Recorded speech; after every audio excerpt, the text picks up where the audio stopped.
আসসালামু আলাইকুম। আসলে লাইভে আসার কারণ হচ্ছে আপনার একটা বিষয় জানানোর জন্য।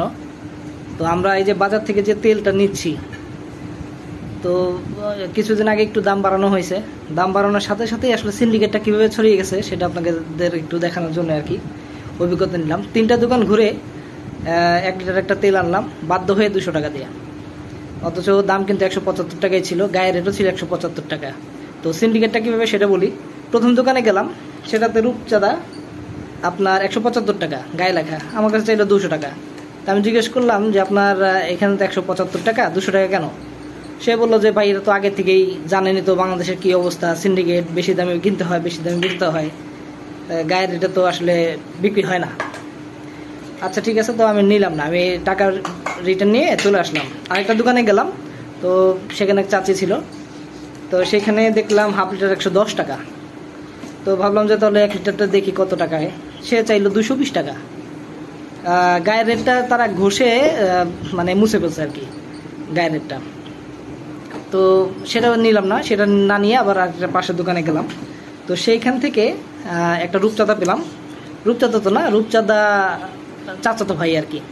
তো কেন চাচাতো ভাই বলতেছি সেটা আমি জানাচ্ছি। তো সেখান থেকে বাধ্য হয়ে পরে 200 টাকা নিলাম, কারণ দুপুরে আসলে মানে রান্না করার মতো তেল নেই, তো এর জন্য। তো মূল ঘটনা হচ্ছে আপনাদের দেখাই দাও। তো এটা হচ্ছে রূপচাঁদার, হ্যাঁ আমি আপনাদের এইটা দেখাই। তো এই হচ্ছে রূপচাঁদা, হ্যাঁ এই যে দেখেন গায়ে 175 টাকা লেখা আছে। তো এটা আমরা মোটামুটি গত সপ্তাহের আগের সপ্তাহ বা এরকমভাবে কিনেছি, গত সপ্তাহের মতো, হ্যাঁ গত সপ্তাহের দিকে। তো এটা কিনেছিলাম, এটা কিন্তু রূপচাঁদা। হ্যাঁ, তো এটা চাচাতো ভাই এখন আপনারা দেখবেন, সেটা হচ্ছে যমুনা। দেখেন সেম বোতল, সেম জিনিস, দাম বৃদ্ধির কারণে শুধু লোগোটা চেঞ্জ হয়ে গেছে, এছাড়া কিচ্ছু না। সেম জিনিস, একবার সেম বোতল, সেম বোতল, কোনো কিছুতে কিন্তু চেঞ্জ নাই। জাস্ট এটাকে আপনার এখান থেকে রিমুভ করে, এই যে গায়ের লেখাটা রিমুভ করে এখানে একটা নতুন একটা স্টিকার লাগিয়ে এখানে 200 টাকা দিয়ে দিছে, নাম হয়ে গেছে যমুনা। আচ্ছা ডেট কবে?